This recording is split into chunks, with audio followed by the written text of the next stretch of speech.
Dans ce journal, le constat de l'opération destruction des ralentisseurs sauvages en cours au Burkina Faso, des ralentisseurs qui sont pour la plupart érigés sans aucun respect de la réglementation en vigueur et qui ont des conséquences sur le trafic. Premier constat sur l'axe Ouagadougou-Kaya, concertation et collaboration. En République démocratique du Congo, le président Kabila envisage une meilleure protection juridique pour les anciens présidents. Une session parlementaire extraordinaire devrait examiner la législation en place qui offre une immunité aux précédents dirigeants, un renforcement de statut à quelques mois de la présidentielle. Bonjour, merci de suivre les actualités de la mi-journée sur la télévision du Burkina. Un très bon appétit à vous qui êtes à table. Pour ouvrir ce journal, cette information, des individus armés non identifiés ont attaqué dans la nuit d'hier à aujourd'hui un poste de l'Office national de la sécurité routière au Nasser à Nadiagou, à l'est du Burkina Faso. Un policier a perdu la vie et un gendarme blessé. Au même moment, dans la région du centre-est, c'est un commissariat de police de Komianga qui est pris pour cible là aussi par des individus armés non identifiés. Bilan provisoire, un policier blessé et un assaillant abattu. Pour avoir plus d'informations sur cette actualité, donc nous avons en ligne pour vous le gouverneur de la région du centre-est, M. Antoine Ouedraogo. Bonjour, monsieur le gouverneur.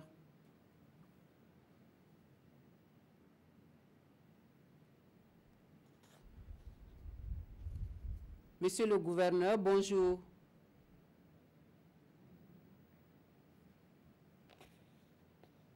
Apparemment, le gouverneur n'est pas en ligne. Nous le retrouverons certainement en fin de journal pour avoir une information plus complète donc, sur cette attaque. Autre point de l'actualité, si tout va bien, la prochaine rentrée scolaire à Kombouari, c'est à l'Est, se fera dans une école primaire normalisée et cela grâce aux engagements nationaux. 3 classes seront construites ainsi que le logement du directeur et un magasin pour l'école. En guise de bonus, un forage au profit des populations. La joie des habitants du village à la cérémonie de pose de première pierre pour la construction de ces infrastructures n'est pas du tout feinte. Nous voyons cela avec Aimé Douamba et Mohamadi Ouedraogo.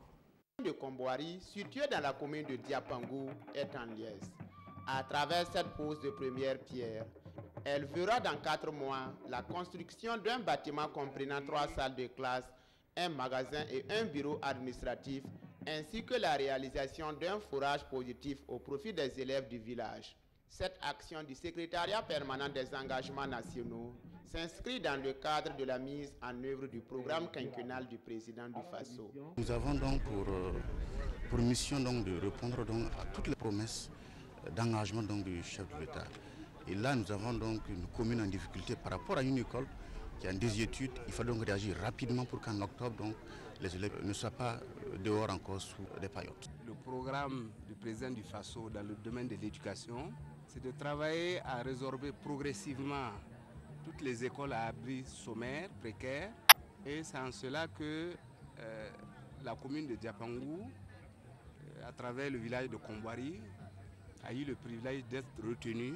Du côté des bénéficiaires, ce geste qui contribue à la normalisation des écoles sous paillotes et à la réduction des corvées d'eau vient combler une attente longtemps nourrie. L'école qui est construite depuis plus d'une vingtaine d'années est en état de délabrement total. Ça veut dire que d'ici la rentrée, on s'attendait à ce que les enfants seront dehors. Donc je crois que la venue de cette école-là est vraiment un grand soulagement pour la commune. Nous avons égrené un certain nombre de problèmes. On prend l'ensemble des villages qui gravitent autour de cette localité-là. Bon, les élèves n'ont pas où aller après le CEP. Dans son volet programme d'urgence, le secrétariat permanent des engagements nationaux prévoit aussi 5 forages positifs dans les communes de Diapangou et de Yamba.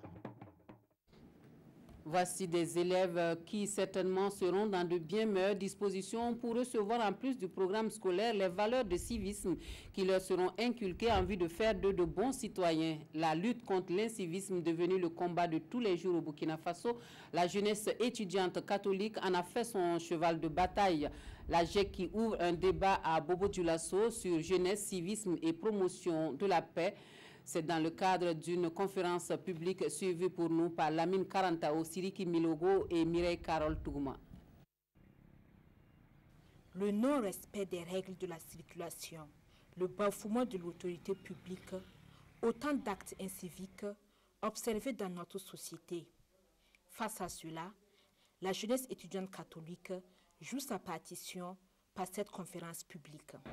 C'est surtout du côté de la jeunesse que les actes d'incivisme sont trop. Par exemple, au niveau scolaire et estudiantin, nous remarquons que les étudiants eux-mêmes, ils commettent des actes d'incivisme qui mettent en retard leurs études. Et sur les rues aussi, nous remarquons que généralement ce sont les jeunes qui sont sources d'actes d'incivisme. Jeunesse, civisme et promotion de la paix est le thème abordé par le conférencier du jour. Les causes et les conséquences des actes d'incivisme sont passées au peigne fin. L'incivisme a pris vraiment une proportion très en tout cas grandissante et ça compromet beaucoup les enjeux du développement. Ça vire en tout cas vers l'extrémisme violent. Voilà. C'est-à-dire que les jeunes n'arrivent plus à se retrouver à travers vraiment le modèle en tout cas social que nous vivons aujourd'hui. Donc en tout cas, il faut en tout cas les éduquer sur le plan du civisme à ce qu'ils puissent en tout cas emprunter le bon chemin. C'est à ce prix que l'on pourrait lutter contre l'extrémisme violent et faire de la culture des valeurs de paix, de cohésion sociale, des comportements de tous les jours. Toutes choses qui devraient contribuer au développement du Burkina Faso. Et l'incivisme grandissant qui se constate au Burkina Faso dans la circulation routière aura pour conséquence ces ralentisseurs érigés un peu partout sur les routes des villes et des villages. Des ralentisseurs qui finalement font plus de mal que de bien puisque la plupart ne respectent pas la réglementation en vigueur. Les autorités en charge des transports décident de mettre de l'ordre dans tout cela en détruisant purement et simplement les ralentisseurs dits sauvages qui perturbent le trafic. Comment se concrétise l'opération sur l'axe Ouagadougou-Kaya, par exemple, où l'on dénombre au moins une cinquantaine de ces gendarmes couchés? La réponse avec Roger Bembamba et Vincent Kiendrebego. Ouagadougou-Kaya, un trajet de 100 km. Mais pour le voyageur, il faudra compter avec les ralentisseurs ou gendarmes couchés. Certains, comme celui-ci, sont réglementaires, construits avec le bitume. Une partie de la route est en reconstruction, mais les ralentisseurs sont omniprésents. En tout, nous en avons compté 40, soit en moyenne, un gendarme couché tous les 2 km et demi. Mais sur la route, il y a aussi ces panneaux. Ils signalent d'autres types de ralentisseurs, ceux érigés par les populations riveraines. Mais à notre constat, ils viennent d'être balayés de la route. Les équipes du ministère des Transports viennent de passer par là. Bon, en tout cas, pour moi, c'est une bonne chose parce que ça casse les lames et de plus, bon, avec les gros véhicules, c'est tout un problème. On a mis ça sur place. Donc, quand tu montes sur là-dessus, en descendant, bon, ta lampe est cassée. Bon, on a beaucoup de difficultés avec ça avant. Pour détruire ces ralentisseurs, il y a eu de la concertation. Ablassé, l'un des riverains de la voie Zinguedeguin, a participé aux échanges. Au départ, nous avons connu 2 accidents ici qui ont tué un jeune lycéen et une fille sortie de l'église juste à côté. C'est là que nous avons décidé de placer les ralentisseurs pour nous protéger des excès de vitesse. Une délégation est venue s'entretenir avec nous pour enlever les ralentisseurs. On ne s'est pas opposé à cela, mais on a souhaité qu'il y ait des mesures palliatives. Les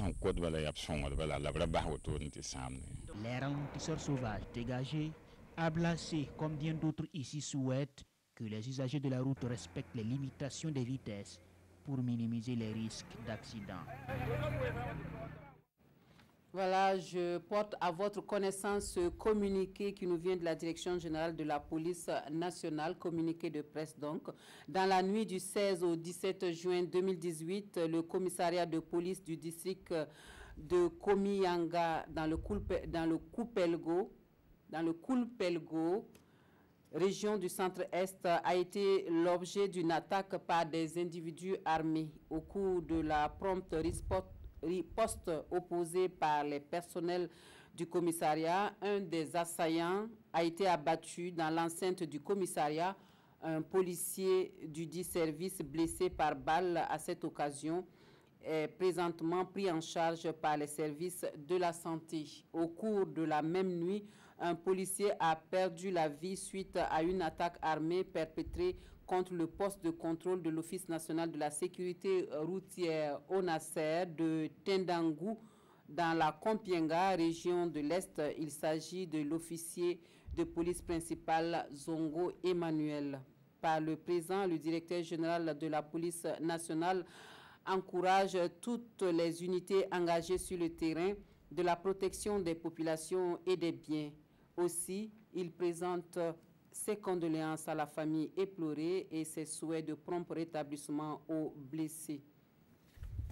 Et pour être complet sur cette attaque, nous allons tenter de retrouver le gouverneur de la région du Centre-Est au téléphone, M. Antoine Ouedraogo. Bonjour, monsieur le gouverneur.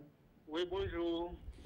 Est-ce qu'on peut savoir ce qui s'est passé exactement à Komiyanga, qui relève de la région du Centre-Est dont vous êtes le gouverneur? Effectivement, hier, au cours de la nuit du samedi à dimanche, les postes de police de gendarmerie et de police de Komiyanga, dans la province du Koulpelgo, région du Centre-Est donc. Alors, ces postes-là ont été attaqués de façon simultanée par des individus armés. Alors, au cours de cette attaque, le bilan est que, en tout cas, un assaillant a été abattu dans la cour du commissariat.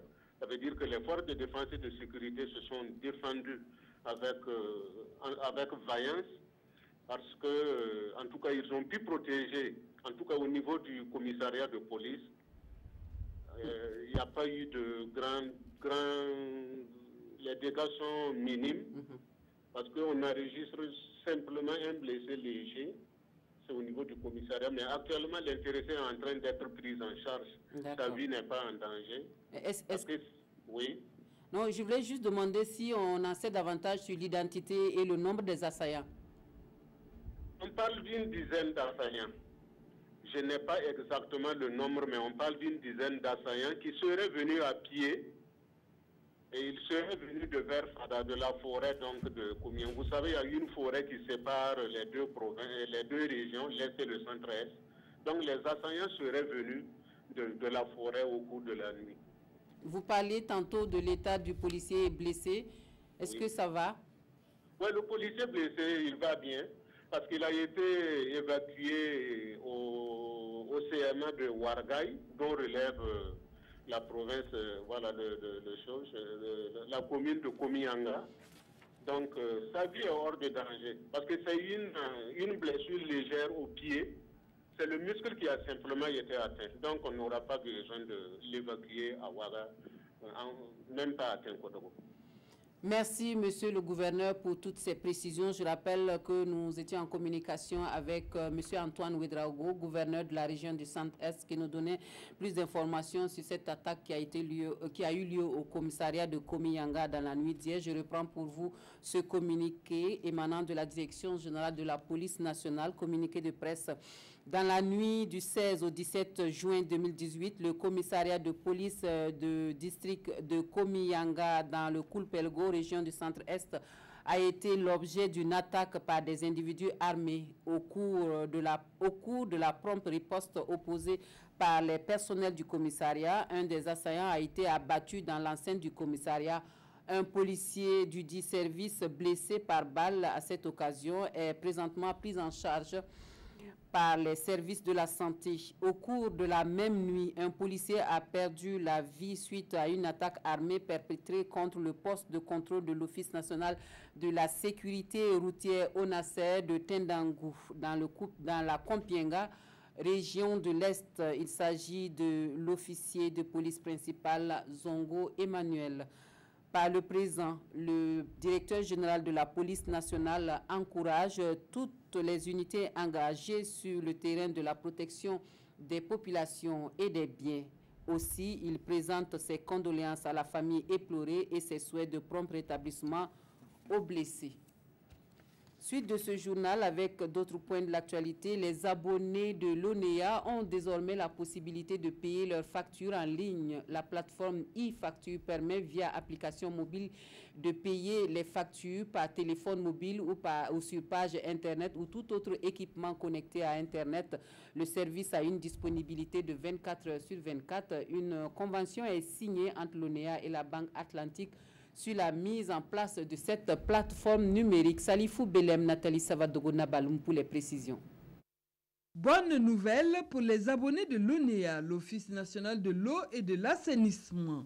Désormais, ils pourront s'acquitter du paiement de leurs factures via leur téléphone mobile ou tout appareil ayant une connexion Internet. Une plateforme dénommée e-facture a été conçue à cet effet. Et sa mise à la disposition des clients est matérialisée ici par les signatures des responsables des deux structures partenaires. Le procédure de paiement, donc, il est simple. Donc, vous avez votre facture donc, à la fin de ce mois. Donc, vous vous connectez donc, à la plateforme. Vous avez le choix. Les paiements peuvent se faire soit au guichet de la Banque Atlantique. Les paiements peuvent se faire soit à votre téléphone mobile, soit une plateforme web, soit sur un marchand. Donc, on a le choix, n'est-ce pas, de ces trois modes de paiement. À la presse, les avantages qu'offre le nouveau produit e-facture aux clients de l'ONEA ont été présentés. C'est un produit qui est innovant, qui est simple et qui est fiable. Produit, n'est-ce pas, e-facture de la Banque Atlantique. C'est un produit qui garantit en fait un paiement à 100%. Et il n'y a pas en général de plainte, n'est-ce pas, de taux de rejet de déchets, n'est-ce pas, lorsque les produits sont utilisés. Malgré les multiples guichets et les caissières et les caissiers que nous recrutons, nous n'arrivons pas à faire face aux besoins de nos clients. Si vous allez dans nos agences, c'est toujours là. Il faut au moins 2 heures pour payer sa facture. Et ça ne répond pas à notre vision que nous voulons pour les services que nous offrons aux clients. Donc c'est pourquoi nous avons trouvé nécessaire de multiplier les offres dans ce sens, en multipliant et en utilisant les facilités de paiement qui s'offrent à nous actuellement avec les nouvelles technologies. Pour le DGA de la Banque Atlantique, e-facture offre aussi une opportunité de création d'emplois. Des marchands du nouveau produit vont avoir des contrats avec la Banque Atlantique qui vont leur permettre de commercialiser le produit à travers tout le pays. Un mot de culture à présent, entre poursuivre ses études après le baccalauréat et perpétuer un savoir-faire qui se transmet de père à fils, il a vite fait d'écouter sa fibre artistique et reprendre le flambeau familial. L'art de la sculpture, Brahima Ouattara l'a en héritage et cela lui réussit jusque-là. Ses œuvres trônent dans les rues et dans les hôtels à Bamfora. Son portrait avec Karim Ilboudo et Moussa Sano. Brahima Ouattara est un sculpteur sur bois installé dans la ville de Bamfora. À 46 ans aujourd'hui, il exerce fièrement ce métier. Lui qui pourtant avec son baccalauréat série A a effectué des études supérieures en histoire et archéologie à l'université Ouaga, un professeur Joseph Kizerbo, à l'époque université de Ouagadougou. J'ai eu mon bac en 1994, je voulais faire quelque chose qui a un rapport avec ce travail-là. Puis c'est ça en fait que j'aimais. Maintenant, en tant que fils de pauvre, j'ai fait les démarches pour pouvoir aller faire des études à l'extérieur. Puis il n'y avait pas d'école de sculpture ici. Pour aller me perfectionner, mais je n'ai pas eu ces moyens-là. Mais j'ai décidé de revenir parce que bon, c'est ça que, comme j'ai dit, c'est ça que j'aimais. Entre Brahima Ouattara et la sculpture, c'est donc toute une histoire. C'est un héritage paternel. C'est mon père qui le faisait avant. Je l'ai vu, ça m'a plu. J'ai décidé de le faire. J'ai pris ses pas en fait. J'ai été surpris moi-même de rentrer dans la sculpture. C'est lors d'un voyage, en ce moment, comme il était policier, il était à Tchefora. C'est à Tchefora que j'ai fait les premières ébauches. J'ai essayé une tête, ça a réussi, j'ai continué. Après, j'ai fait une canne. C'était en 86. À l'époque, Brahima Ouattara avait 14 ans. Mais c'est en 1994 qu'il va véritablement se consacrer à la sculpture. Ses œuvres de prédilection, des statuettes, des animaux ou encore des tableaux. Ça, c'est Jésus-Christ qu'on a essayé de faire. Bon, les gens apprécient, ce n'est pas encore fini. On est au niveau des finitions. Il y a la croix qui est déjà faite, mais comme on ne pouvait pas monter sur la croix et puis tailler, on taille à part et puis on fixe après sur la... C'est une commande d'un ami. Un ami qui veut offrir à un ami prêtre. Grâce à son dynamisme et à son talent, la renommée de Brahima Ouattara dépasse aujourd'hui les frontières du Burkina. Pour preuve, il reçoit ce matin la visite d'un Guinéen, lui aussi sculpteur. Monsieur Ouattara, on ne peut pas dire autrement. Quand tu connais le travail, dès qu'on voit d'un connaisseur des livres, tu connais que vraiment cet homme-là, il connaît le travail. Si il ne connaît rien, donc un vrai travailleur, quand tu le vois, tu connais que vraiment celui-là, il ne connaît pas. Mais M. Ibrahim, il est fort. C'est pourquoi moi je l'ai su et puis je suis venu, j'ai envoyé mes livres aussi. Les œuvres de Brahima Ouattara ne passent pas inaperçues à Banfora, tant dans les rues que dans certains hôtels. À la direction régionale de la culture, des arts et du tourisme des Cascades, ce travail du sculpteur est bien apprécié. L'œuvre que M. Ouattara sculpte, quand vous regardez de près, c'est-à-dire que vous avez des fois l'impression que ça vous donne deux messages en même temps. C'est-à-dire que selon le regard que vous portez sur l'œuvre, ça vous oriente justement sur les différentes dimensions. Mais il va falloir justement l'artiste lui-même pour vous tracer l'historique justement, le thème qu'il a caché derrière cette œuvre-là. Pour vous dire que, en tout cas, nous sommes fiers justement de l'avoir. Brahima Ouattara est aussi fier de son travail. Un travail qui, dit-il, lui permet de subvenir aux besoins de sa famille. Un jeune qui voudrait faire ce travail, c'est d'abord aimer ce qu'on fait. Il ne s'agit pas de voir que Ouattara et les sculpteurs, souvent il y a la télévision qui vient les filmer, et l'argent, on va rentrer dedans. C'est pas ça, il faut d'abord aimer, c'est un travail qu'il faut aimer. Il faut être passionné de ce travail. Mon papa a eu une vingtaine d'enfants, je suis le seul à faire la sculpture. En fait, c'est parce que moi j'ai aimé.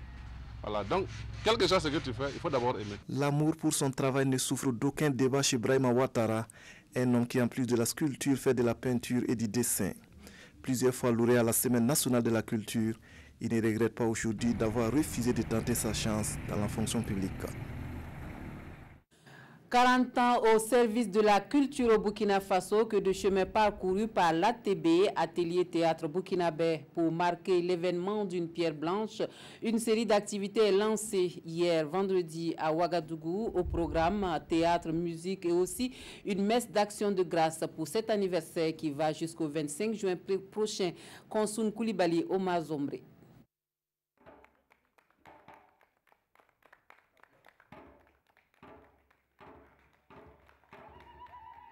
Cet acte marque le lancement des activités de la commémoration des 40 ans de l'Atelier Théâtre Burkinabé ATB. Une soirée symbolique qui célèbre 40 ans au service du théâtre et du développement de la culture au Burkina Faso.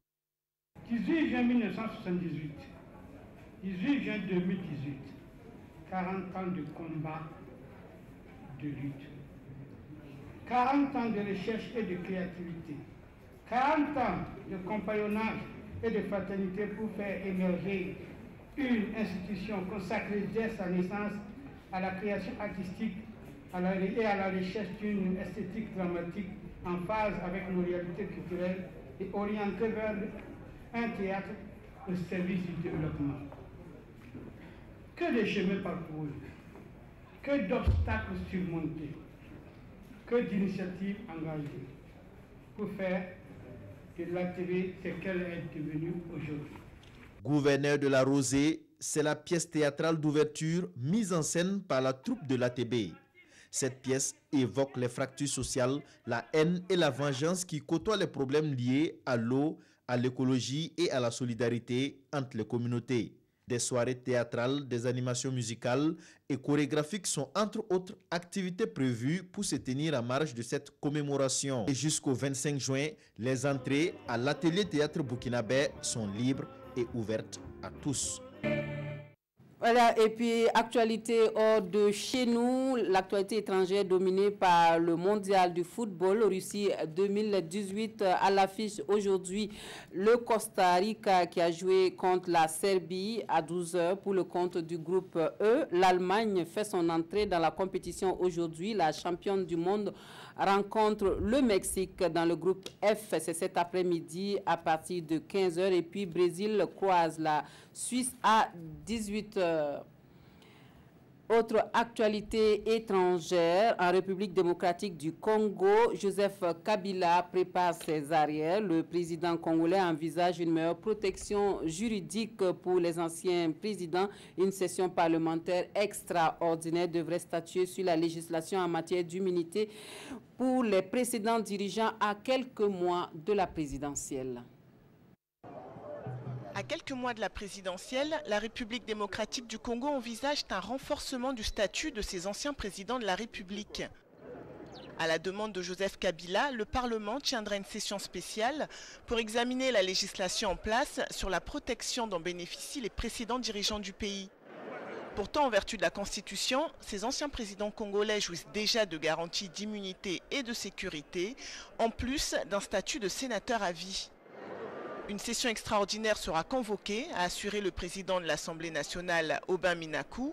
Nous allons examiner plusieurs points dans la loi sur le statut des anciens chefs d'État, la désignation d'un nouveau membre de la Cour constitutionnelle et la loi sur la taxe pour promouvoir l'industrie, a-t-il ajouté. Reste à savoir quand la session aura lieu. Aucune date n'a pour le moment été annoncée.